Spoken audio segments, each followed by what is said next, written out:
In a world where most people watch movies and then forget about them, these brave heroes join forces to watch them again and then talk about them. Join them in their epic journey as they go back in time, a decade and beyond, to revisit and break down films from a vast array of genres. Do these movies hold up over time? Are they classics? Find out on Retro Movie Roundtable. Starring your hosts, Brian Fry, Chad Robinson, Dustin Melbardis, Lizzy Haynes, and Russell Guest. Coming now to headphones in your ears. Welcome all you lords, ladies, and knights to the Retro Movie Roundtable, where we watch movies and then talk about them. I am your host, Brian Fry, and joining me today are my good friends and co-hosts, Lizzy Haynes. How are you, Lizzy? I'm doing great. Excited to talk about today's movie. Awesome. And Chad Robinson, how's that Cowboys free agency treating you? Why do you have to go there? Why do you have to go on sour note to start? I've rejoined Lizzy. It's been 3 months. That's right. So I am excited to deal with her dealer's choice. Excellent. With my dealer's choice. It's going to be a good one. Well, before we jump into our movie of the evening, I do want to ask the question. So this is a crime thriller from a decade full of excellent crime thrillers. Is this your favorite? If it's not, what is your favorite? Chad? Silence of the Lambs. It's perfection. It is movie perfection. Love it. I cannot disagree with that. Lizzy, this being your dealer's choice, is this a number one, or do you have your heart set on a different one? I would say that this is definitely my number one, but my number two, Chad, you took the words right out of my mouth. Silence of the Lambs is truly an A+ movie in every way. It is. I mean, the weird thing about Silence of the Lambs is it toes this line of being really, really disturbing, yet somehow still rewatchable. I don't think another movie has ever towed the line quite so well as Silence of the Lambs for that. Like, you're like, oh, I'm repulsed, but man, this is a good movie. 100%. And there's like, it's so quotable, and I have no idea if they really knew just how iconic that movie was going to be when they made it. I mean, Hannibal Lecter still to this day is like the most iconic villain. Agreed. It's a really hard thing for me to pick on this because there were so many fantastic ones. But if I absolutely had to, I'm going to go with Midnight in the Garden of Good and Evil. I love that movie. I know that's not a universally accepted answer for 90s crime thriller, but it is one of the things that really got me into that subgenre of like the mystique of Southern Bayou. I know it's in Savannah, but you know, it got me into that, like the dark South is really the best way I guess I can put it. But it's what made True Detective season 1 so awesome. So yeah, it's that vibe that it puts out. Man, that is high praise. This entire decade and genre is like the Brian Fry bailiwick. This is his thing. I will say this: I probably watch Silence of the Lambs the most. So if you want to go with the movie that I watch the most from this decade, or from this genre in this decade, I'd have to go with Silence. But yeah, there's a lot of winners in this, so there's not any wrong answers. What was the last movie you saw in theaters, Lizzy? So we actually just wrapped up about 5 minutes before we got on to record Scream 2. My husband and I are going to see Scream 6 in theaters on Saturday. And so we are doing a full movie marathon in preparation. And your girl is excited. This is my favorite movie franchise. So I am just chomping at the bit. I cannot wait. That's awesome. I actually just recently, like 2 weeks ago, watched Scream 5 for the first time. And I mean, just keep the ball rolling. It's going to be one of those series where unless they really drop the ball hard, it's going to be take my money regardless. They understand the assignment. That's what I love so much about Scream. Like, they just deliver a little bit of everything. It's meta, it's thrilling, it's fun, it's not too scary. It's that cozy horror niche where you can just move on with your life after you watch it. No nightmares. It's just a fun time. I cannot say enough high praise about it. Gave my lovely wife nightmares. Scream 1. Yeah. Wow. I guess maybe I think if your imagination runs wild with you, I can see that. She does not like home invasions, and Scream is very bad for that. Yep, Lizzy and I were nerding out before you got here, Fry. This is mine too. I just saw Scream 6. Right on. So I am happy to report I like Scream 5 okay. Scream 6 is an improvement in just about every area. I do have one complaint that I can't air on a podcast because it's spoilers, but the lead actress, Melissa Barrera, is so much improved. She is awesome in this movie. So it's not just the Jenny Ortega show. So definitely check out Scream 6. If you liked 5, you really like 6. Excellent.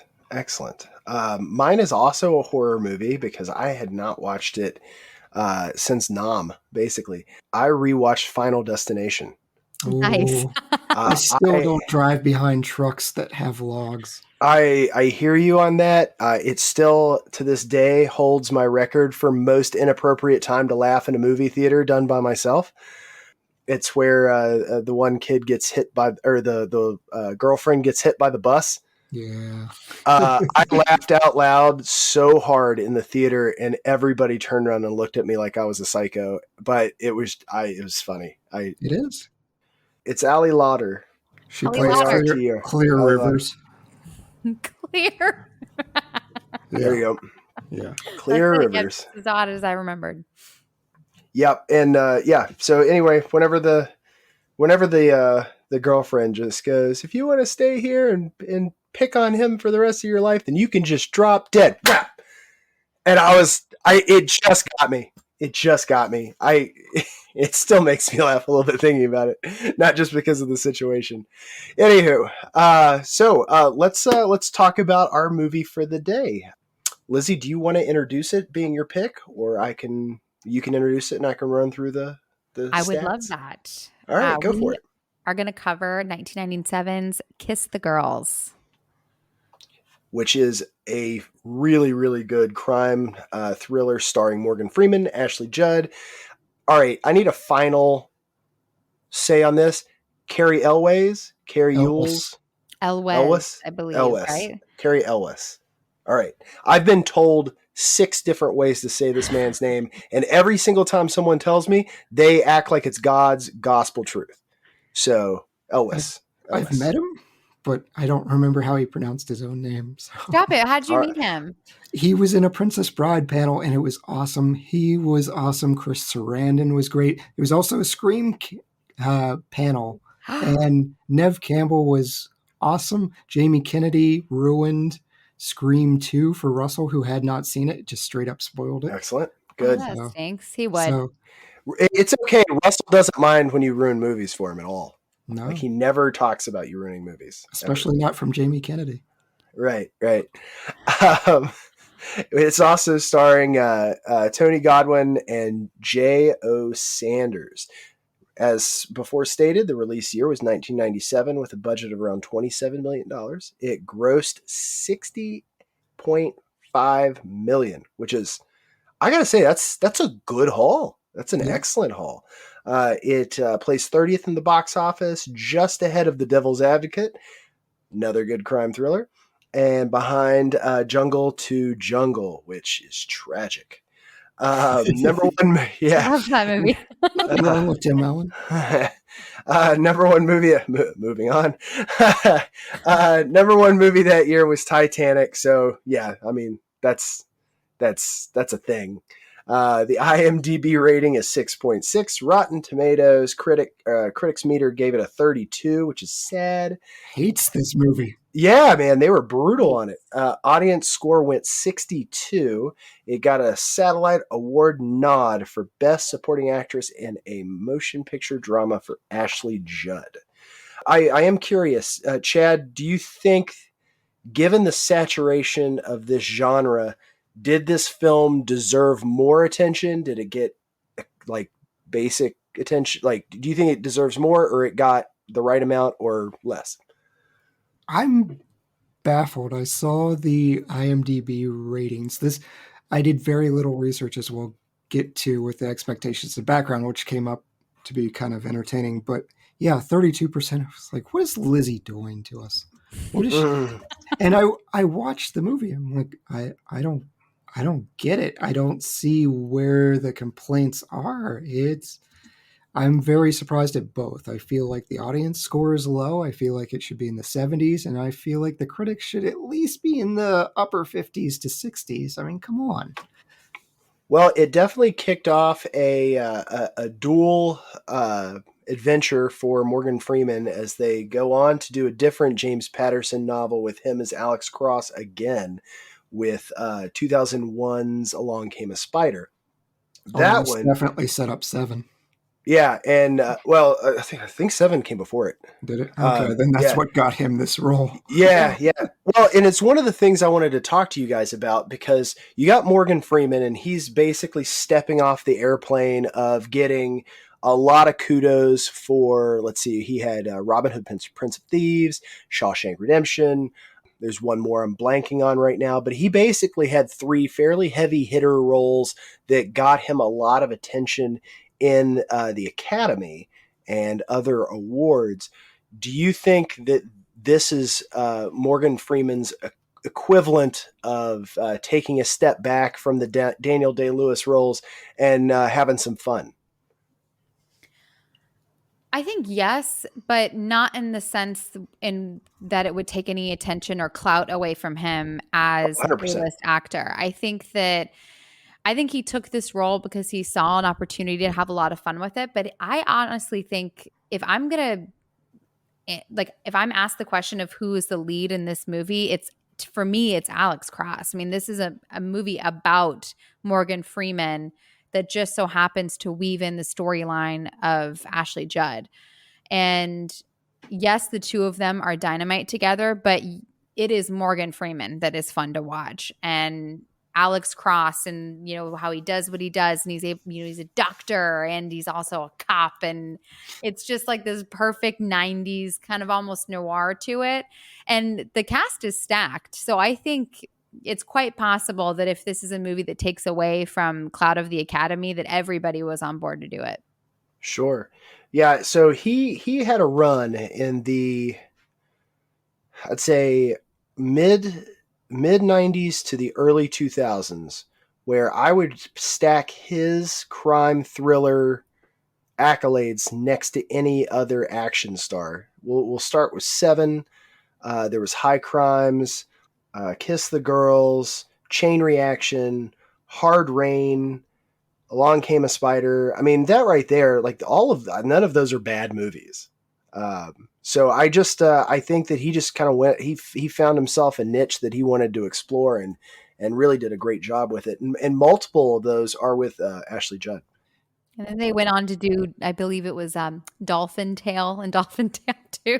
Totally unrelated, but they clearly like working together. I have not seen either of those. They're kids' movies. Gotcha. I'm sure I'll get there. So yeah, Lizzy, do you think this got enough attention? I was so young when it came out. I was 9 when this movie came out, so I didn't really appreciate the just Hollywood world and attention at the time. So I don't know if I can really speak to when it premiered. My parents were relatively judicious about what I could watch. This was the first movie that they allowed me to watch, but it wasn't the first scary movie that I watched. Probably because I love Scream so much, perhaps because I snuck behind like our banister and watched it. That's probably why I love it so much. But this is the first movie I was allowed to watch. But people don't talk, in terms of today, people don't talk about Kiss the Girls that often. I think unless you're like a true movie buff, it's not something that you've heard of. So I'm going to say, yeah, I don't think that it gets the clout that it deserves. I'm not sure the exact stats on this because I haven't really prepped this, but I got to tell you, now that I think about it, I think about all of the suspense films that John Grisham got greenlit for over the 90s too. So Patterson had 2, if you count Along Came the Spider in 2001. But The Client, Pelican Brief, I don't know if Primal Fear was his or not. I was just thinking that like this was a good decade for authors getting their work on the big screen. Michael Crichton. Yeah. Yeah, Crichton. Yeah. Sphere and what's the horrible time travel timeline? Oh God, that movie is terrible. Jurassic Park. Jurassic Park's awesome. That's I'm right. I'm a 13th Warrior fan. I know it's not a popular belief, but that's going to end up being a dealer's choice at some point. I love that movie. Hey, that's a great Norse action film. Anyway, getting back around to this. Chad, had you seen this movie before? You know what? I had not. And Lizzy, I misjudged you, and I'm sorry for assigning unfair stereotypes, but I didn't do any research on this. This is 100% my lazy fault. So I came into this expecting a romance or a drama, because if it's not horror, this is what Lizzy has done to us. She's filling a much needed gap, and she's like, here's the Notebook, here's romance and drama, which we sincerely need. And I was very, very wrong. And I found out very quickly this was not the direction. So I was in the mood for like romance and love, and no, that is not. And it's funny because I had literally, right before I sat down to read or to watch this movie, I had read an article and listened to some audio tapes of a serial killer. He went by the Toy Box Killer. And if you don't know who he is, please don't look up or listen to anything. I sincerely make that plea to you. It's awful and it will ruin your day, life, whatever. But it made an even worse segue into this movie, because they have a lot of horrible similarities. That took a little bit to get over. After a few days of like self-reflection, I got over and enjoyed this movie a little more. But I'm like, oh, I just gave myself the worst cocktail to go into this movie. That's funny. You thought maybe like you'd watch or like read something horrible and then have like a nice come down of like a rom-com. I did romance drama. Whatever. Threw gasoline on a fire. Yes. This real life killer who's abducting young women and doing awful things, and then I get this. So yeah, it was very, very awkward. Gotcha. All right, so I'm being assumptive here, but Lizzy, was this your first time watching this? Sure wasn't. No, I don't remember I actually don't have a memory of like the actual first time that I watched it. I just, whenever I pull back into my memory, I remember this is like the earliest movie that goes back in terms of thrillers. So whenever I try to think of like what is the first thriller I can ever remember watching, it's always Kiss the Girls. And my friends and I have a list of our top 10 favorite movies of all time. And it's all of our like obscure, on a rainy day, what movie do you turn on? And it is always there in my list. And so I adore this movie. And I have to say, I imagine I was about 12 or 13 when I first watched it, somewhere within that age range. And at the time, I loved watching it because I loved Ashley Judd. I thought that she was such a hero, and it was just towed that line of being thrilling but not scary for me. But now as I watch it as an adult, I really appreciate Morgan Freeman's character and just the twists and turns that it takes, and just perfection. Excellent. Well, it is also not the first time I had seen this film. With all the dalliances I take with 90s crime, I will say this is the first time I noticed that Ashley Judd's antagonist in this, being Nick or Casanova, is also the name of her husband and antagonist in Double Jeopardy, which is another one of my absolute favorite 90s crime thrillers. It's true. So That's a she great has movie. gone up against 2 Nicks. There might be more out there. I just put those 2 together today. So yeah, it's there might be more Nicks out there. So beware. Yeah, so I'd seen it. I actually had the movie. I'm pretty sure this was one of my Chad, help me. What was the DVD store on High Street? Vintage Videos and Games. Yeah, Vintage Videos and Games. So Morgantown, West Virginia has or had an awesome used game and DVD store, and I bought so many DVDs from that place, and I am fairly certain this was one of them. So shout out to them if they're still out there and kicking. Lizzy, I'm curious. Did you get anything new out of it this time around? I don't think that I necessarily get anything new out of it. But I have fun with it. I've used the term on this show cozy horror before, where it's just this idea where you get scared in a nice way that almost just kind of warms up your soul, where it's a comfort scare. And then when it's over, you just move on with your life. It's not something that's going to give you nightmares. And even though this movie is not necessarily within the horror genre, it's thrilling. And so it is so much fun for me to watch. So I don't think that I necessarily get anything new out of it. But when I turn it on, it almost feels like the movie equivalent of chicken noodle soup to me. I just really love cozying up to it. You have such weird comfort. I mean, she's not wrong, because I frequently turn to this genre as a whole for the, man, I don't know what to watch. I'm just gonna put on Usual Suspects. Oh, dude, I freaking forgot Usual Suspects. It's totally tops Midnight in the Garden for me. Usual Suspects. Changing my answer. Anyway, yeah, I feel you on this is a comfort genre. I agree. All right, folks. Well, we are about to spoil this movie for you. So if you have not watched 1997's Kiss the Girls yet, then please pause here and watch the film. Otherwise, you're going to know what happens. We'll be right back right after this break. Welcome to the All 80s Movies Podcast. I'm Bill. And I'm Jason, and this is the podcast where we talk about the blockbusters, the flops, and everything in between from one of the freshest decades for movies, the 1980s. So whether you're a brain, a jock, a valley girl, or a Jedi, we've got some 80s classics for you. Do these movies stand the test of time? Are we discovering something new? Is there an 80s movie we're finally watching for the first time? Join us each week as we dive into the cinematic nostalgia that inspired and influenced a generation. From the hits to the cult classics, we'll discuss our earliest memories, favorite scenes, fun facts, and our not-so-favorite movie moments, too. It's the All 80s Movies Podcast, now available on all major streaming platforms. Please subscribe and happy listening.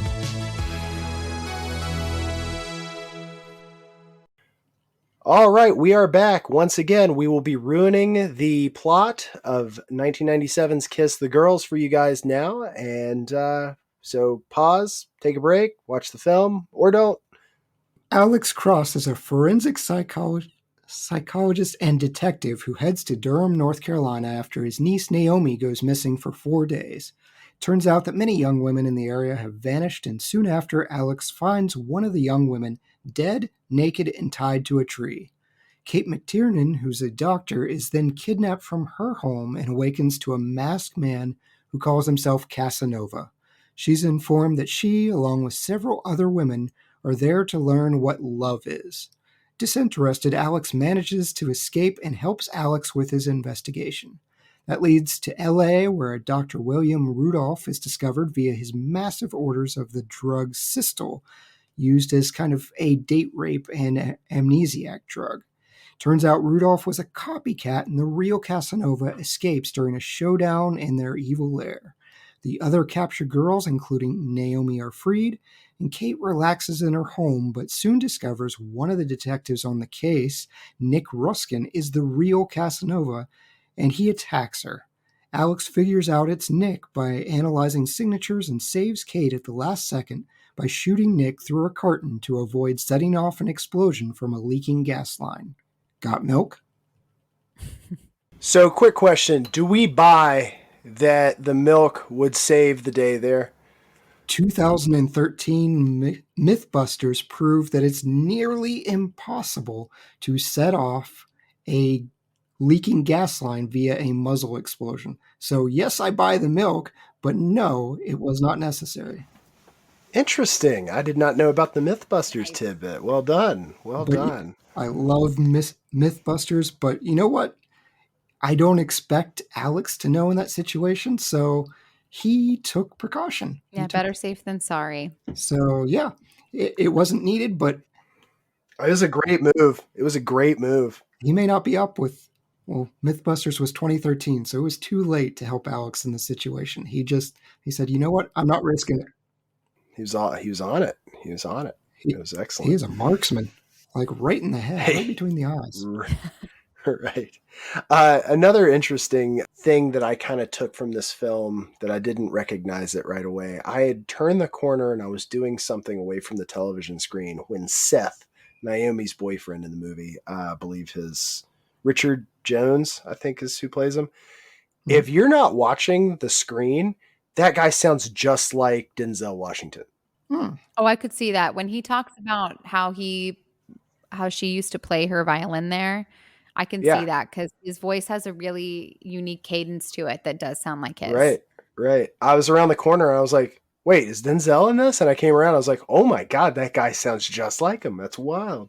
So anyway, another weird little tidbit. It's funny the things that you'll pick up on not meaning to.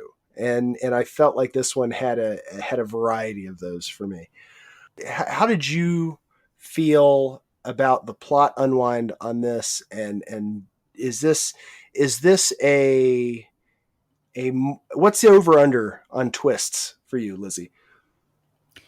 So I feel like this movie, with all crime thrillers, there's that simple formula, right? Where you've got the antagonist and your protagonist and a couple maybe other like subplots, but then there's always dozens and dozens of red herrings, and then there's always some kind of big twist where it's the person that you least expected is the kind of traditional formula. And this movie is no different. It really follows that. There's many red herrings. But I think as far as twists go, the really only twist in the movie that I feel is you could really categorize as a true twist is the one at the very end where you have your true Casanova is revealed. Because the whole time when, Chad, you were talking about the copycat, the gentleman caller, you're finding all of this information out at the exact same time that Alex Cross is. So I don't think that any of those things would categorize themselves as a twist. So this movie plays it pretty safe with the twists. You know, definitely isn't like an M. Night Shyamalan situation. But I will say, though, it is still like just as fun to watch, to find out everything is in real time with Alex Cross. They give you that Wick Sachs, which is, by the way, one of the worst names. Like, please, I'm sure that's in the novel, but change his name. They give you that brief scene, and he just looks like a weasel. William Converse Roberts is the actor who plays him. And they give you that really unnecessary swim meet scene. Like, yes.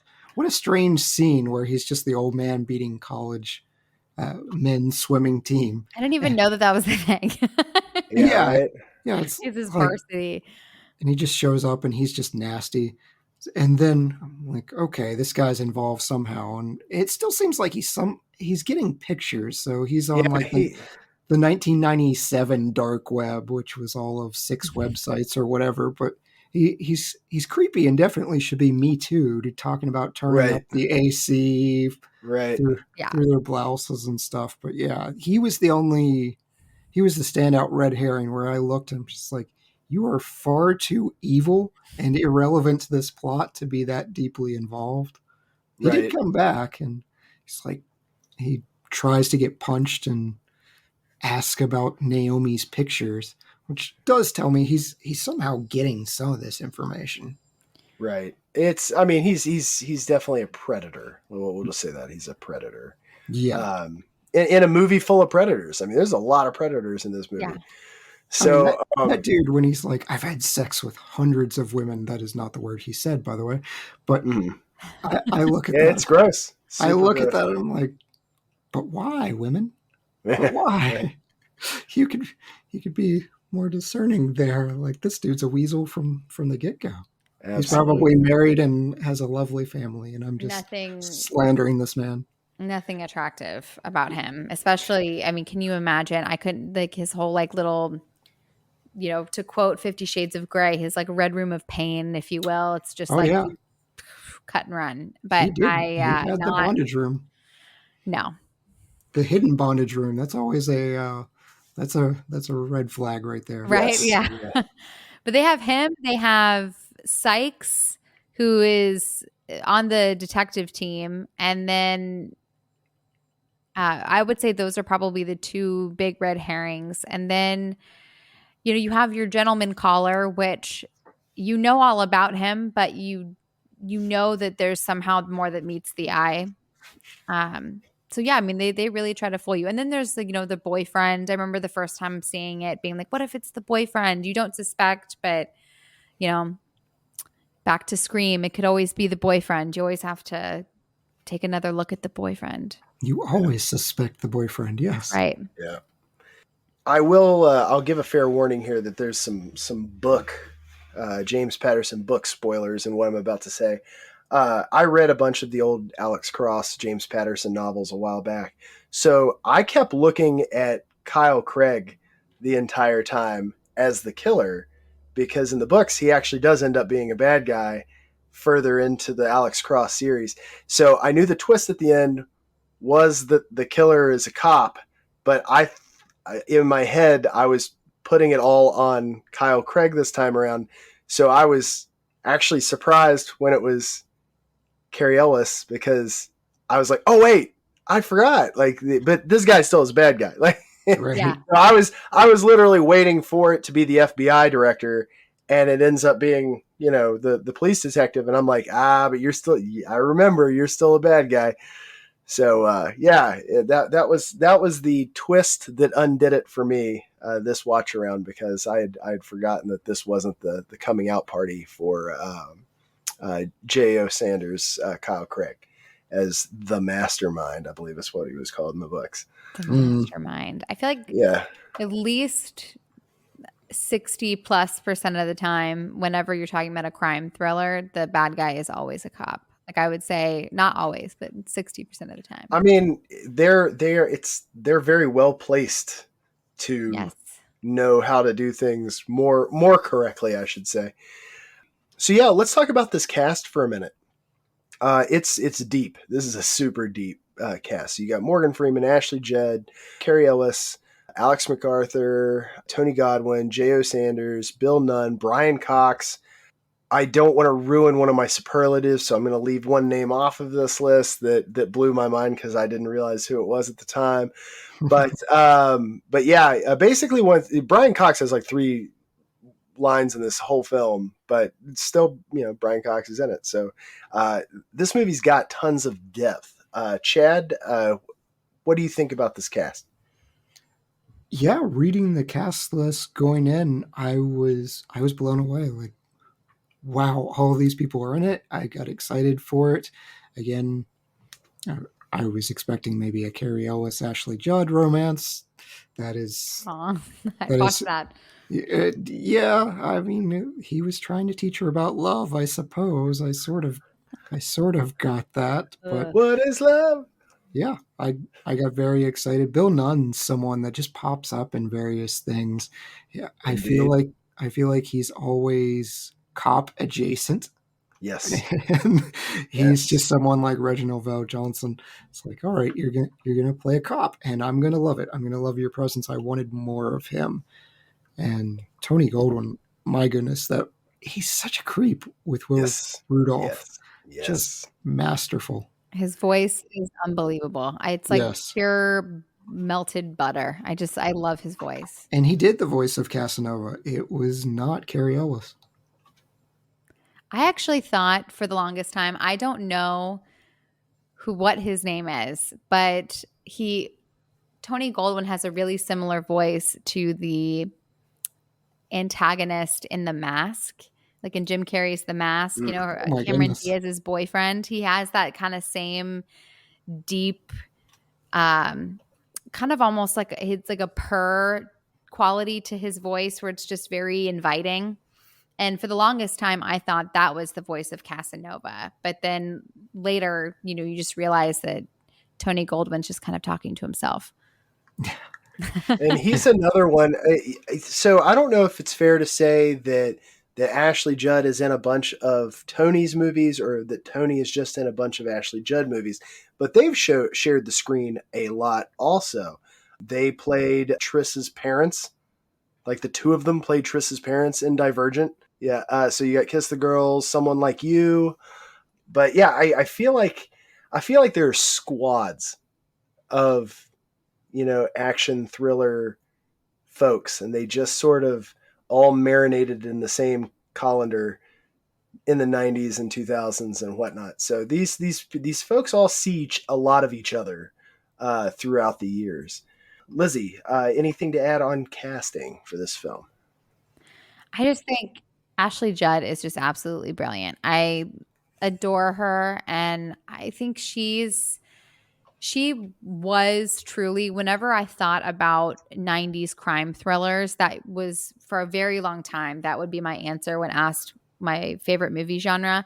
And I associate that with her, like in the same way that everybody has like their Batman that they associate with the Batman franchise.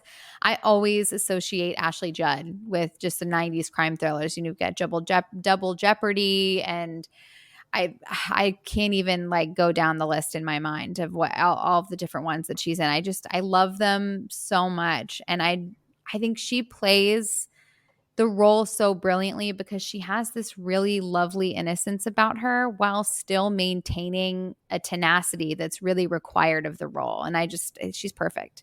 She is insane because she wanted to do all of her own stunts. She took kickboxing beforehand, so she's doing almost all of her own stunts, but then she insisted, she's like, let me jump off. It was a 150-foot jump from that waterfall. Oh, for the waterfall? Yeah. I thought it was much shorter, and it's not. It's 150 feet. And that stuntman almost ended his own life. I don't know. Really close to the rocks. You watch that, and you're like, that's... Yeah, the studio was like, hey, Ashley, you are absolutely not doing that. So it's a stuntman in a wig, but he almost bit it too. I was very concerned, like, oh, that's the shot we went with. Yeah, absolutely. And as far as Ashley Judd goes, I mean, she was literally killing it this decade. You had Natural Born Killers, Eye of the Beholder, Time to Kill. Yes. I mentioned High Crimes before, but one of my favorite, she was in Heat, but one of my favorite ones that she ever did was with Samuel L. Jackson and Andy Garcia. It was a movie called Twisted. Yes. And oh my gosh. I was thinking about that. I love that movie. That's another good one just to chuck on sometime. But yeah, that movie was, I mean, again, pretty messed up, but also awesome. Just a very little side note. My mom and I went to go see, I promise I have a point. We went to go see The Passion of the Christ, like when it came out in theaters, and it was so intense that I started crying like way too hard. And then we had to leave. Like it was just, I couldn't handle it. And so then we went from that into, we were like, oh, The Butterfly Effect. Like we can go, it's a movie about butterflies. Like let's go in this movie. No joke. We went in right as that bully is burning Ashton Kutcher's dog in a burlap sack. And so I'm like, oh my gosh. My mom's like, Twisted, this is Ashley Judd in it. We're going to be okay. And so she takes us in there. And that is how I watched Twisted for the first time. And I love that movie. Did you ever figure out how Passion of the Christ ends? Yes, I finally watched it. But I mean, that's a toughie. It's a hard one to get through. That's a twist ending. Yeah. So... Fry, you mentioned Denzel Washington earlier, though, the boyfriend sounding like him. He almost got the lead role. He had a conflict, though. So I like Morgan Freeman better. Like Denzel Washington's a bit more intense, I think. He's he's stern. He can bring it. He got to play a very similar character, though. I'm not sure what the year was, but The Bone Collector with Angelina Jolie. Yeah. So I always drew a lot of parallels between Denzel's character in Bone Collector and Morgan Freeman's in Kiss the Girls. So he got to do it too. I'm guessing Russell's sad. Lizzie's already praised Ashley Judd up and down, but Gillian Anderson, this was during her X-Files hiatus. She was offered the part of Kate McTiernan, and I kind of want that. I'd watch it. I know Russell wants it. I don't think she could be innocent enough. I think she has this like such a sweetness to her that I don't think Jillian can have. She seems too rough around the edges for me. Oh, hot take. Here's the thing. I'd watch it no matter what, but I've got to tell you, as a lifetime diehard X-Files fan, I've had a hard time with her in other roles since then. Like, I'll watch just about anything with her in it. And when I see her, I'm just like, oh, Scully, what are you doing? So yeah, I can appreciate I don't particularly like painting actors with one brush. Like, this is you forever. But X-Files was so important to me as a kid that I've struggled with her stuff since then. She was in that Pale Blue Eye new Netflix movie that I watched recently, and I was just like, Jillian. Like, she goes blonde in most of her new movies too. That throws me off. I'm curious if that's her natural hair color or not. I've never did a deep dive on that either. But no, you are not wrong. I kind of wanted someone with a stronger Southern accent. And my initial thought was, okay, let's go get Jodie Foster. And then immediate backtrack of, wait a minute, this is already like Silence of the Lambs light. So you're telling me that a Judd doesn't have a strong enough Southern accent? It sounded fake. She's a Kentuckian. Yes, and it doesn't sound like it fits in North Carolina. They are different accents. It is true. That was one of the most fun parts of this movie for me. Is I spent 5 years in the Research Triangle, so I was constantly just like, what's this? You're the Leonardo DiCaprio meme with the drink just pointing at the screen. Yeah, exactly. I know that place. I know those woods. I've hiked in those woods. Well, in the Eno River features fairly prominently in this film, or at least I'm assuming. I didn't do any research. If this wasn't filmed on location, then I'm just making 2 weeks on location. Okay, 2 weeks on. So I'm going to assume that that's the Eno River, and I used to hike that like 2-3 times a week. Yeah. So that was kind of cool too. It was. So, it was all filmed in that Research Triangle, and I think part of the issue with the domestic gross, you said it did pretty well, but it did well in spite of it was banned in Virginia. Yes. Oh. 3 girls were murdered in Virginia, and it was an unsolved murder, and so the state of Virginia just would not air this film, said it was insensitive timing. And I kind of wonder, because we just had the girl, and thank goodness she turned up, that was abducted in Texas, and she was found in a shed in North Carolina. Like, would this happen again? Would we release this movie, or would it be banned in North Carolina if they're like, hey, this literally just happened. We just found this girl 1,000 miles from home in some dude's shed. Let's maybe not air a young girl abduction movie around here. Interesting. I did not know either of those tidbits. Oh yeah, thank goodness she was found. But and if this helps anybody who hasn't been to the area or knows this, the Research Triangle is composed of Raleigh, Durham, and Chapel Hill, North Carolina. So it's the area between those 3 locations. So I lived in Durham. My wife went to residency in Chapel Hill, and Raleigh is an awesome place to see concerts. So if you're ever in that ballpark, you can hike the river, watch Kiss the Girls, and then enjoy the scenery. It is a cool place. No, don't go into those woods. That is clearly a mistake. Mm-hmm. You might find In 5 years, I found 0 women tied to trees.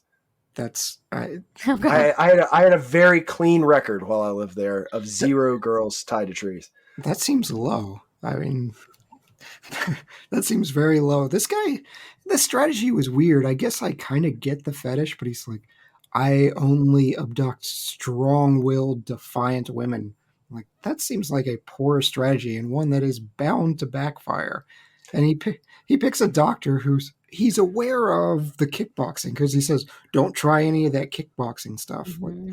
Like, I get its power, but I'm not going to go abduct Ronda Rousey and see what happens. What he says at the end, at the end when he's revealing his motive, it's like one of the best conversations where he's like, do you ever... He says, love is seeing a beautiful woman and saying, I've got to have that. And he's like, I've got to break her down. He's like, it's your basest animal instinct. And as screwed up as that line of thought is, that's, I imagine, is what's behind the motive. It's just this idea that it's like they're horses. They can just break in. I guess. I look at the serial killer strategy, and I've had this disturbing conversation with my wife. I'm like, I could kill people better than this. And this is a terrible idea. I don't want to give advice to future serial killers, but abducting MMA and people that are training in self-defense is a horrible idea. But he isn't really, I mean, he is a serial killer, but I don't think he would have referred to himself as that. No, I think he was the great lover. He was. Oh, and let's bring this up too. Would he have killed any of them if they behaved? I don't think so. I think he was a. So I think that's kind of the point. I think the gentleman caller was a murderer. I think that he murdered out of necessity, but had everyone been compliant the whole time, which is against why he abducts them in the first place. So maybe he knows a certain amount of murder is going to be a part of it. But I think it's more of the kidnapping dominance piece than it is the killing piece for him. I feel like eventually they're going to break a rule because the rules are no talking. You can't cry out. You basically have to do everything he says. No fighting back. He's giving them that drug that's weakening them. Mm-hmm. Puts lotion on the skin. Yes. He gives them baskets and everything else. They don't get fed regularly, it doesn't look like, because they're losing weight. And then the weird evening gowns for the violin concerts that seem to happen very, very frequently. I kind of wanted the other girls, like, why are you there? Why are the other girls there? I wanted more information, but it's like a Miss America talent pageant. Right. Like everybody reveals their talent. Does one of them sing? They were all supposed to be exceptional, but we only get one of them. Yeah, I don't know, but I feel pretty secure, at least broaching the question: would any of them have been killed if they didn't try to escape or break a rule, whatever the rules may be? Because there were what, 3 or 4 that were killed in the same way, which was terrible. It's like he rapes them violently, ties them to a tree, and cuts off their hair, which is a very strange. The scalping piece is pretty, not as bad as the other dude with the feet collection and the one pair of left feet. Like it's like the ultimate form of shame, I guess. I don't need to explain why it's shameful to be raped, but then the idea of being tied to a tree and scalped, it's like you're stripped of the things that make you innately female, I suppose. And and so I think that's and I think that goes back to the original question of if he would have killed them, because I think what he admired most about them was their feminine beauty along with their talents and just what made them extraordinary. So the act of killing them is more than just killing them. It's stripping all of that away and kind of making them a shell of themselves. Yeah. That's a good point. That one cop with the super inappropriate joke when they find the feet. Oh, yeah. They find the two left feet, and he's like, guess they weren't a dancer. I just wanted to be like, dude, timing. timing. Right. Like This isn't CSI. This is like supposed to be like right. serious. It's not the Chuckle Hut. Save this Yeah. routine for later. You just found 15 pairs of dead women, like their feet, in a secret refrigerator behind a very nice apartment. Like, that was a great apartment for a professor. Yeah, I think he's definitely. I mean, almost everything that he says in the film is distracting. Yeah. Like this is the kind of guy that doesn't do well at parties. Like, Well, that dude in 2020 plus is definitely getting Me Too'd or something else. yeah. Like, HR is having multiple discussions. He is well known to them. So let's talk about the director here for just a minute. How do we feel about Gary Fleder? So I got to be honest. I'm sure that I have seen a lot of his work, but as a director himself, I'm not incredibly familiar with him. You know, you have the certain directors that have really unique styles and flares. I couldn't speak to that, but I do remember hearing that he shot a lot of the scenes with a unique lens, so that rather than having, if you have 3 different people in a conversation in a room, a typical camera would pick up that you've got 2 people kind of faded in the background, and then the one person is the central focus, but that he shot on a different kind of camera lens that allowed all 3 people to be in the main focus. It was a double lens. Yes, which I guess little flares like that I can certainly appreciate. But what I love most about this movie is it has kind of a 90s noir film flair to it, and I have to imagine that he is really to credit for a lot of that. So I hats off to him. Yeah, Brian De Palma does a lot of the same shots. Right. I was talking to Russell a little bit after this, and Russell was complaining it's too close up. Like, he loves these close up shots, and he was saying it was too dark. I didn't feel it was too dark, but I watched the 2022 Batman, which was pretty much shot entirely in the dark with one or 2 exceptions. The next Batman is just going to be filmed in a closet. Like, they are getting progressively darker. So this was fine. I didn't have a problem with any of it. I liked him blurring the woods. We did an episode. It was our 88th episode, Runaway Jury. So that's one of his films. I didn't like his changes to the film because he changed it from tobacco to suing firearms.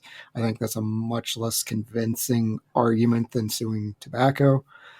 It was still a fun film. It was a fun adaptation, well acted. I haven't seen a ton of what he's done. Fry, you might be better off. He does. I remember looking him up. He does a lot of TV stuff. See, he did The Express, and I think he had another suspense one, Don't Say a Word. Oh, yeah, with Brittany Murphy. Yeah, but he jumps around a lot. He's definitely one of those guys that kind of just does what he wants. And so he's got some, like, big picture ticket items sprinkled in there, but if you scroll through most of his stuff, he'll do a TV episode here, he'll do some, it's random. It looks really random. I would say the biggest thing that ties it together is he does tend to target things that involve police. So it's one of the, I think he did an episode like The Shield or something. So it's something he definitely kind of pigeonholes toward. Fair enough. I mean, know your wheelhouse. Right. And then he did not come back for Along Came a Spider, so that was a different director. Alex Cross, they redid, I think it was 2012, they redid Alex Cross with Tyler Perry. I never saw it. I did. It's not bad, but it's not suspense. Like, I found it to be a much more straightforward action movie. It didn't hold the same mystique to it that this one did. Okay. I have not seen it. I saw that he did the Alex Cross role. I'll be honest, I only know Tyler Perry from the Medea movies, so that is my image of him. He's not bad in it. He's not even a bad Alex Cross, although Perry's size makes him more of the wrecking ball and less of the intellect. At least that's how it carried through in the film. Like I said, it's a watchable movie. What's his name was coming off of Lost, and Mathieu, or maybe that was his name in Lost. But anyway, the main guy from Lost is the antagonist in the Alex Cross movie with Tyler Perry. And it was kind of like interesting to see him as like a straight up like sadistic villain and that sort of thing. So it was fine. It definitely was not the series starter that I think that they wanted it to be. I think they wanted it to be a fresh start for Alex Cross, and it was a one-off and meh. But it would definitely be the last of the three that if someone was like, I want to watch an Alex Cross movie, what should I watch? That one last. So Fair enough. Although chronologically, it would technically be the first one in terms of his career. All right, so this is a huge part of this film. I want to know how this movie made you feel. How did they do this atmosphere right or wrong? Chad. I think they did a good job of making it claustrophobic. They do a lot of blurry shots, and there's a lot of kind of drug-addled moments where she's trying to get the systol out of her system, and they're trying to figure out what's in it. Of course, Alex comes up with a solution that the medical team isn't able to. He's like, oh yeah, it's systol. And medical experts who spent their entire lives were like, we didn't think of that. So yeah, that's just one of the movie moments, but it's creepy. She wakes up and you get the blurry vision, and then there's a lot of, most movies will pull away, but there's a lot of the women getting groped by either Casanova or Rudolph, and they don't pull away from that. And as creepy as that is, I think it was a good touch of just, this movie is a terrifying experience. The cavern they're in is very enclosed. You just get a feeling of claustrophobia, I think. And for me, it was very effective. The woods, what a terrifying, confusing place to be lost in. I agree. Lizzy, thoughts? This movie, really quickly, just to kind of piggyback off of something that you said, Chad, you're talking about how like the women are getting groped and they don't pull away. It kind of feels like, because I'm not 100% positive, but I know that this movie was somewhere within the time frame that Ashley Judd was assaulted early on in her career, that kind of then years later catapulted the Me Too movement itself. So I feel like the idea, you're absolutely right. Like as a woman, like if someone is like touching me inappropriately, like you're going to flinch. Like it's your natural response. In the same way that if somebody got close to you into your personal bubble, you're going to kind of flinch and show that you're visibly uncomfortable. But the fact that they don't speaks to the fact that they are terrified, that they quite literally understand that it's a life or death situation for them. And that's kind of a very hyperbolic portrayal of the Me Too movement in a lot of ways. So I feel like the movie itself is kind of meta. So I feel like that's worth mentioning in that sense. Now, looking at it 20 years later. But going back to your question, Brian, I think there's something sexy about the South, I have to admit. Like that's just like the heat and the just all the greenery, and there's just something about the South that almost yields itself as an underlying character. And so anytime that there's ever a movie that takes place, whether it's Deep South or in North Carolina or wherever it may be, I just always feel like in of itself, it is an additional character. And I think that is absolutely true in this movie as well. I just think the woodsiness and the overall atmosphere, you can tell just by the way that their hair is, that there's like this heat and sweat. And I think that, given the subject matter of the movie, kind of yields itself to an extra creepiness. Agreed. I do like what they did with lighting in this, with franticness. There's a lot of jittery, especially the chase scenes and that sort of thing. It yeah, so just to tack it on with what you guys said, they do a very, very good job of making you anxious in this film. This is one of the few films where women falling down in the woods while being chased makes sense. Like, you always criticize that in horror movies, but she is drugged, she's weakened. So falling down in the woods, her eye looked terrible at the end. Oh yeah. Yes. Like the way she's running and the cracking of the sticks and so much of that camera shot is done from your Ashley's POV. So it feels like you're kind of there. You really do put yourself in that situation, like running frantically. And I remember watching it thinking, like, as she's running, she's just getting cut to pieces, but you're so like fight or flight has just completely taken over for her. And you're absolutely right. That final reveal when she turns before she jumps, her whole face is just mangled. I mean, it's brutal. And that's true. And a great segue. So it would probably be my biggest kudos was for makeup for that scene. But I'm curious, how did you guys feel the wardrobe and makeup really did this movie right? I think with the wardrobe, what I always appreciate about movies that have a simple wardrobe is the idea that you can really have it span any decade. I appreciate that if it's not meant to be a period piece, you're just going to dress the characters in just kind of obscure, inconspicuous clothing. And that's really what they did in this. So I think that's part of why this movie holds up so much. She's not wearing, peace signs and tie-dye and things that were really indicative of the 90s. So I think that works really well. But I think, so for wardrobe, I think the fact that there isn't anything that completely sticks out to me is something that I like, apart from the Casanova mask, which felt very Phantom of the Opera to me, which I love. Yes. Mm-hmm. But as far as makeup, I think you're absolutely right. I mean, everything to me just felt very natural. Nothing felt overdone, but I think the simplicity, it was just like the less is more of it all really did it for me.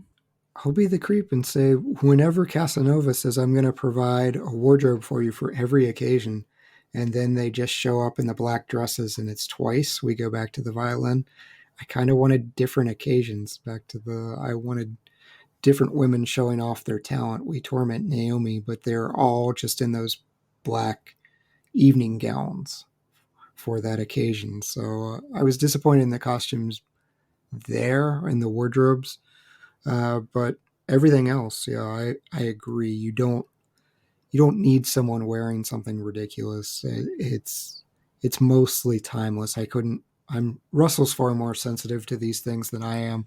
He loves to point out, oh, that's very 90s. He's very astute to fashion, but nothing stood out as blatantly 90s to me other than like technology. Okay, we're using, sure. It was even like pre-AOL internet. There are just some weird technology things in here that I think people would laugh about. But otherwise, yeah, everything fits. Agreed. How do you guys feel about handing out some superlatives? Love to. Feel great about Awesome. it. Let's do it. Excellent. All right, so we're going to start off with our MVPs. Chad. Morgan Freeman. Yeah, Alex Cross has this kindness and intelligence. It's really hard to get both of those. But Morgan Freeman he does like a grandfatherly character just so well. He's awesome every time he's on the screen. Does it matter to you guys how old Morgan Freeman is that he's still grandfatherly? No. Like I was thinking in my head watching this movie, I was like, he's really young in this, but also not. Like, yes, he's an old soul. He really is. You believe him that he would be able to soothe Kate, who's just had the absolute worst experience of her entire life, with just a few words. Agreed. Mm-hmm. Yep. MVP, Lizzy. I did the same. And for all the reasons that you just mentioned, I just think he is the GOAT, truly. And you said it perfectly. He's got this, he has this goodness to him that is really, really hard to portray, especially in the role of a police officer and psychologist. I think it would have been really easy for him to come off cold. But you said it perfectly, Chad. I mean, he has this soothing goodness to him that you really, really root for, and you can't take your eyes off. I do like the joke they throw in. It's like, do I call you Dr. Detective or Detective Right. Brian Cox, man. Yes. I love that guy. I'm going with Morgan Freeman also. I think that Denzel would have done a fine job at this, but it's definitely a Morgan Freeman part, so we'll just round it off with that. Best supporting actor, Lizzy. I put Ashley Judd here. I think earlier I was singing her praises just about how she was able to have an innocence to her that makes her so likable, and I think really kind of perfect for this particular role, just in the same way that Morgan Freeman does. Innocence in the sense of a goodness to her, but she's also really tenacious. She's a fighter, not just in kickboxing, but in the sense that, barely 24 hours after she's abducted and she's staring the Casanova right in the screen, and that scene where she's like, this is my fault. I didn't do anything. Those girls didn't do anything. This was all me. And she's brave. And Ashley Judd just plays it perfectly. Excellent. Excellent. Chad, supporting. I love a good villain. So Tony Goldwyn. Nice. He's not just the voice, but his unhinged Will Rudolph when he's just screaming in the house. He's scary. He is scary. His voice is unbelievable. I love it. I actually went with Carrie on this one. Nice. He almost exists in that bubble, kind of like Robin Williams, where when he plays a bad guy, it's so mind bending that you're like, ooh, that pops. Like, I like that. So anyway, I like that. You really don't get the opportunity to see him in this role all that often. And I at the end of the movie, after thinking it was a completely different cop the entire time, I was like, that was good. I like that. Big Carrie Elwes fan. Love him. Right. All right. Let's go with Hidden Gem, Chad. I was really happy to see Tatiana Ali here. She's just in literally anything other than the Fresh Prince of Bel-Air. Yeah. She is Janelle Cross. Right. Lizzy, Hidden Gem. I went with Brian Cox here because I feel like he basically just has a cameo, more or less. It is. And it is, totally. I am a huge Succession fan. I just am utterly obsessed with that show. It is the fourth season, I believe, fourth or fifth, whatever it was. It's the final season is premiering this coming Sunday, and I am a bated breath. I cannot wait. And I love he has like a Colonel Sanders vibe to him in this movie. And I love it. Excellent. Excellent. I went with, this is the actor or actress I wasn't going to mention early. Mina Savari is the first victim that you see killed in this film. I had no idea that was her. It took me reading the cast list, and I was like, and then I had to look up the character to find out which one it was. Did not look like her to me. I had no idea she was in it, so that was a nice little a tidbit. So let's talk about who we would recast, Lizzy.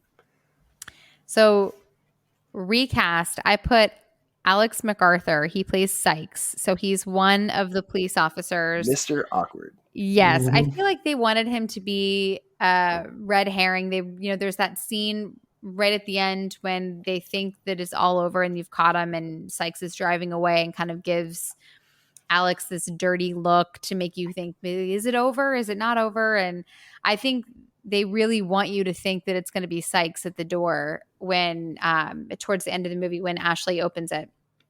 I would replace, thinking about Carrie Elwes and his body of work, I am a really big Robin Hood Men in Tights fan, so I Yes. think Dave Chappelle should be in that role.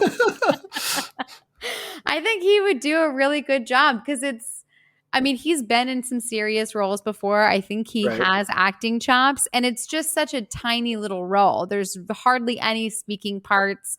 So I think it would just be like some eye candy to enjoy and laugh at in that particular context. So I think Dave Chappelle would have done great. Bring in Blinken. Yes. That's right.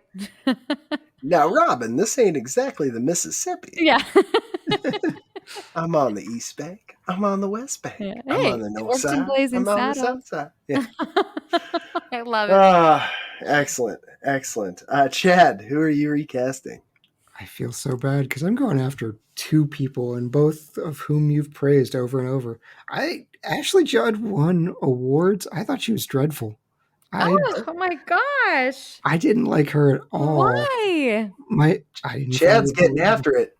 I felt like Reese Witherspoon would have done a better job. She's only 20. Yeah, she's only 23, so that's problematic. She couldn't kickbox to save her life. Oh yeah, she could. But someone like Andy McDowell is probably more age appropriate and has that better accent. That's fair. And for Cary Elwes, I know he's done American characters. I didn't find his accent believable. He has a weird Southern accent, so I'm throwing Woody Harrelson in here. Like accent some issues here. I don't agree with you on Ashley Judd, but I could feel Woody Harrelson. I could vibe with that. I love Woody, so I have a hard time. Like, I would never be like, well, absolutely not. That's just not going to happen with Woody. He was a bad Carnage. All right, so So if you didn't find Cary's accent believable, how did you feel about his accent in Glory? He was a Union soldier. He still had the accent, though. It wasn't. It like was a heavy better. Southern accent. Okay, I'm just curious. Like, how was his non-British accent in this? It's fine, but when he's trying to do a North Carolina accent, he is no bueno. Okay, all right.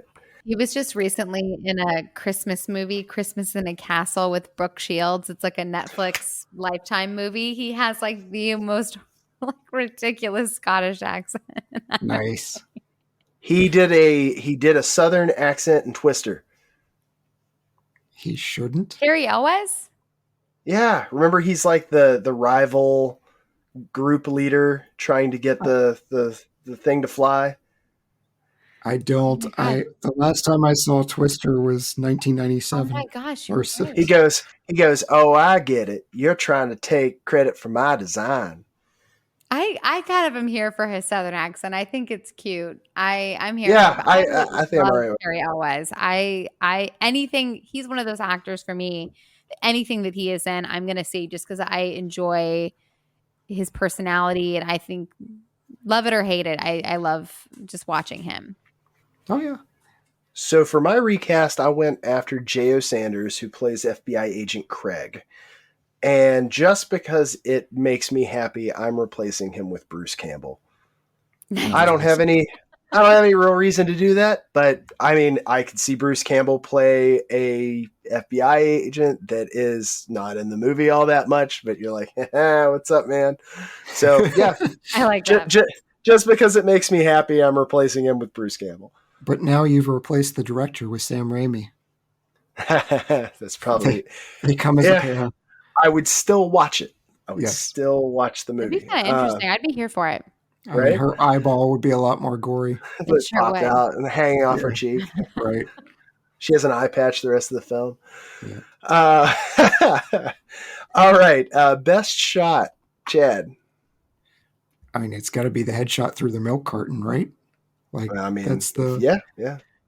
But I found the blurry cinematography compelling. I usually hate it, but it makes sense here. So I don't think there's one particular, just the wood shots when Kate is just running through the woods and everything's blurry, like Lizzy was describing, and you hear the crunching. It's disorienting and perfect for the moment.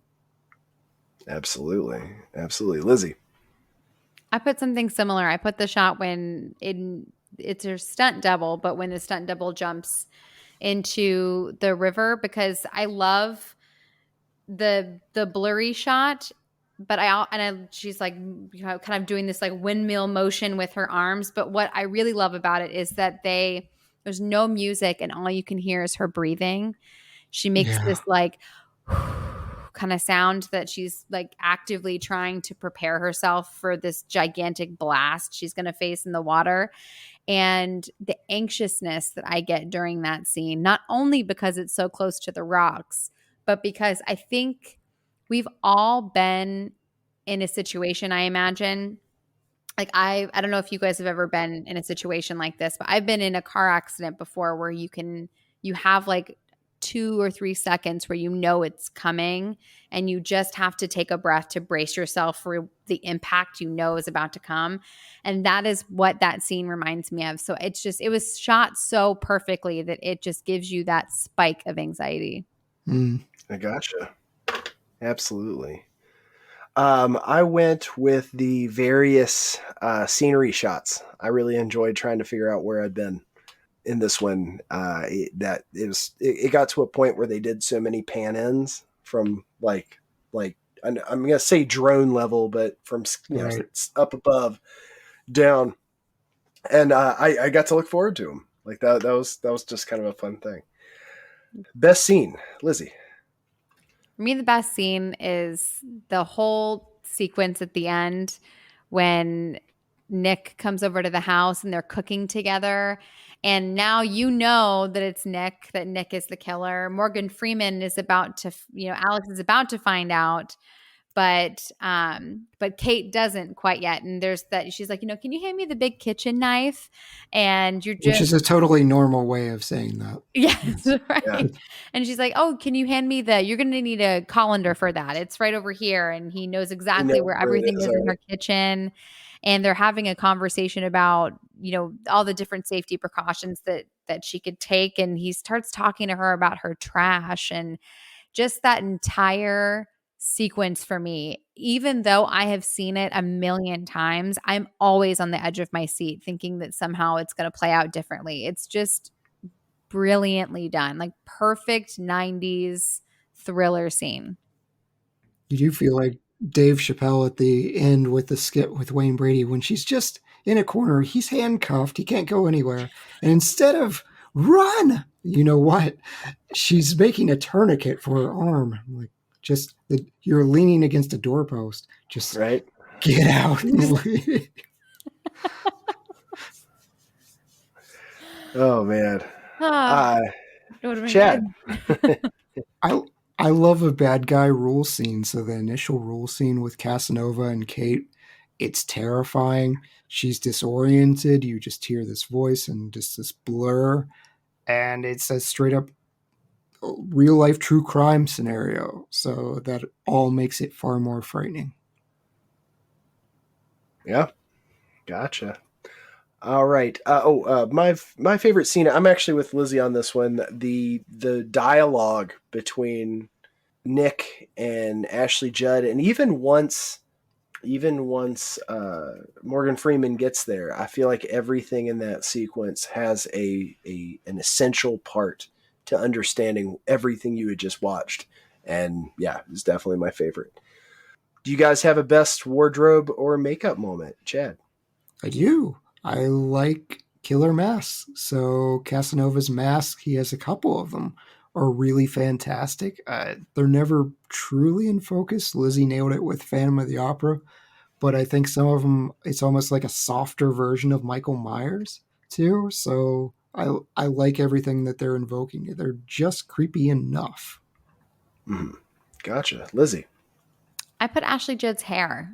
And in the beginning of the movie, it's when you're first introduced to her, it's put in this like little braid and tied back with a ribbon, which I think is possibly why I always refer to her as innocent. It's something that I tie in because I look at braids, especially that have a ribbon tied back, and it's just there's something very childlike and innocent about it. And her hair before she's abducted is either tied back in that same style with a ribbon, or it's down and wild. after she's abducted, it's straight and controlled and either pulled completely back into a bun or it's like straight with a headband. And so I kind of thought that was interesting. If maybe they were trying to communicate something there of perhaps like an innocence being stolen. So like now everything's very controlled and orderly as it would be after you've gone through some kind of big trauma. Absolutely. I went with the makeup done to her after her run through the woods with the crazy eye and everything like that. I thought that was awesome. That was excellent. Change one thing, Lizzy. So there's this scene in the movie where Morgan Freeman is in his hotel room and he is given a letter from Casanova. He sees it, immediately freaks out, pulls out his gun, and he's basically in his jammies and he's running through the hotel. He points the gun at a sweet little old couple and like doesn't even really apologize because he's just so frantic. I think I understand why they did that, but I would probably just cut that scene. I think he could have gotten mail in a way that didn't necessarily need him to run around with a gun in a hotel room. To me, there was something that kind of rang unrealistic to me. I don't think that you'd ever see a cop just kind of like waving his gun around in a hotel room like that. Somebody hasn't been to Morgantown. Yeah. Chad, change one thing. Honestly, with this movie, there were a bunch of silly things, but what bothered me the most was our editor. He drove me nuts with how he was splicing scenes together, and we'd have these really serious plot points with an abrupt transition to Wu-Tang. And, serious plot point, and then a swim meet. And it all just felt super jarring. Fry, you were just ranting on our thread about a book that does this, a very serious and then completely irrelevant. I don't want to see basketball after we've learned about a woman being raped. Like that is such an awkward transition. So his editor did him no favors. The length, right on par, but come up with different transitions. Sure. Yeah, absolutely. In the same realm as a cop wouldn't do this, name me a serial killer that knows you're a kickboxer and willingly hands you a giant knife, not once, but twice. I was just sitting there like, yo, there's no way. She's already beaten you twice without a knife. Here, have this large kitchen knife. Like, just stop it. He thinks he broke her, though. Her hand's shaking. I hear you, but still, who leaves that level of stuff to chance? I do love the holding his arms open and go ahead, and then she just immediately. I was like, thank you for doing that, because every other movie they would just tremble and get the knife taken away. Yeah. So I did appreciate that she's just like, okay, stab. I was disappointed how little that worked. That was like, yeah, she definitely should have. What was the line from Scream? Dewey, head. Yes. Head. Yeah. Well, she had a couple of those moments where she escapes the cell, and I understand there's complete panic and she's drugged, but it's like, please lock him in that cell. That's what Aaron said. He was like, just lock him in and then you're done. Yes, shut the door. Yep, I agree. Best quote, Chad. If he's so dumb, how come we ain't caught him yet? Southern accent. Yeah, that guy. Oh, man. All right. Best quote, Lizzy. So it's in the conversation in the climax where right before the milk with Nick, I really liked Morgan Freeman's response when Nick is talking about, his idea of love and like breaking a woman down. And he's like, that's your true self. He's like, you'll meet him. He's ugly. And Morgan Freeman's response is like, yeah, I run into him from time to time. It's like, but I'm not like you. I don't hate. And I thought that was super interesting because way back several episodes ago, I wrote a little couple paragraphs about Star Wars when you guys did the episode. And what I love about Darth Vader is kind of the same thing of like, I think everybody has the capacity for darkness, but I feel like you have a choice. And I think Nick is just like this, a psycho, and he thinks that women are his possessions to take and take control of. And so I think Alex being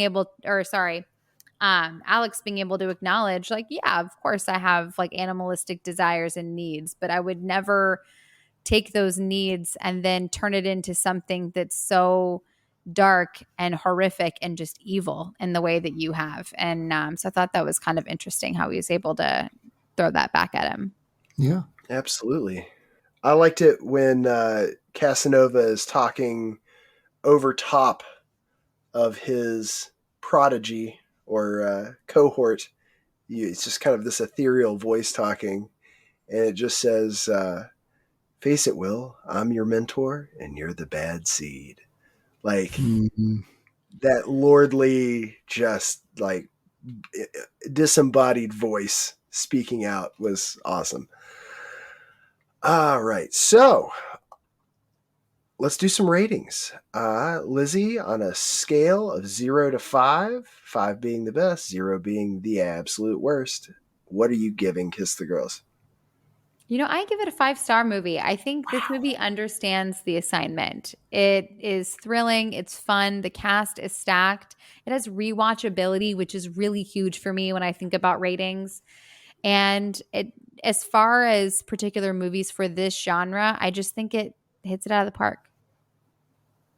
Awesome. Chad? I went with 3.5. I think something. That's a great rating. Yeah, this is not typically my genre. This is, as you can tell, you guys have run circles around me during the entire episode. So listen to their opinions, not mine. But the accents bothered me. Some of the silly decisions in this movie, either by Alex or by Kate, they bothered me. And I understand the situation is traumatic. So maybe, I've never been put through that trauma. I may make stupid decisions too, but it's hugely entertaining. I think the critics got this 100% wrong. It doesn't deserve where it's at on Rotten Tomatoes. Like, if you're a crime thriller fan and you haven't seen this, you owe it to yourself. Check it out. It's great. I agree. And because I don't do half-point ratings, please don't be offended by my 3-star rating for this film. It is. This is a very, very solid crime thriller movie. It may not make my top 10, but that's not saying that it isn't excellent at what it does. Yeah, I agree with Chad. If this is something you're into, you got to watch this movie because it is very good. Yeah, I'm glad you recommended it. I'm glad I got to see it, and I'm glad it wasn't a rom-com. Like, once I got over that hump, right? This is not going to be romantic. This is a weird way to start a movie with dead women in pictures. How is this going to be romantic? Oh, it's not. We needed a thriller in here, so happy to bring the thrillers to the group. Oh, I've never seen Brion. We had to scramble. Brion did us a huge favor and last-minute replacement because one of our hosts got sick, and Brian's just like, "I'll do it. I'll do it. Yeah, volunteer tribute." Yes. Yeah, this is a fun time for these kind of movies. Like if this is something you're just getting into and you're listening, I mean, you could go on a deep dive on just all of the wonderful 90s crime thriller and early 2000s crime thriller. I actually think it's a genre that's been largely forgotten about this day and age. I don't feel like they do really any, and definitely not enough of this sort of thing anymore. Are we ready to pick out a movie for next time? Yeah, let's pick a movie for next time. It is mockumentary week, so we have 3 mockumentaries. Excited. This is a fun genre. So option number 1, this is Spinal Tap from 1984. Spinal Tap, one of England's loudest bands, is chronicled by film director Marty DeBurgi on what proves to be a fateful tour. Option 2, Waiting for Guffman from 1996. An aspiring director and the marginally talented amateur cast of a hokey small-town Missouri musical production go overboard when they learn that someone from Broadway will be in attendance. Or option 3, Best in Show from 2000. A behind-the-scenes look into the highly competitive and cutthroat world of dog shows through the eyes of a group of ruthless dog owners. Lizzy, what are we going to watch? As much as I adore Best in Show, I am a musical gal, so we have to go with Waiting for Guffman. Okay, Red, White, and Blaine it is. Fantastic. Absolutely. And listen, thank both of you for being on here tonight. Thank you to all the lords, ladies, and knights of the Retro Movie Roundtable. We invite you to reach out to us. We want to hear from you. Subscribe, rate, and review us on Apple Podcasts, Spotify, Google Podcasts, Stitcher, Pandora, or wherever you get your podcasts. Subscribe to our YouTube channel. It's mostly audio only, but we might do something here about that in the future. Give us a like on Facebook, Instagram, and follow us on Twitter at movie_retro. Email us at retromovieroundtable@yahoo.com. Producing and providing for this podcast is fun but not free. We invite you to support the show at our Patreon page, www.patreon.com/retromovieroundtable/. Any contribution is much appreciated and will go towards making the show better for you, the listeners. As always, thank you for listening. Be good to each other and watch more movies. Keep the change, you filthy animal.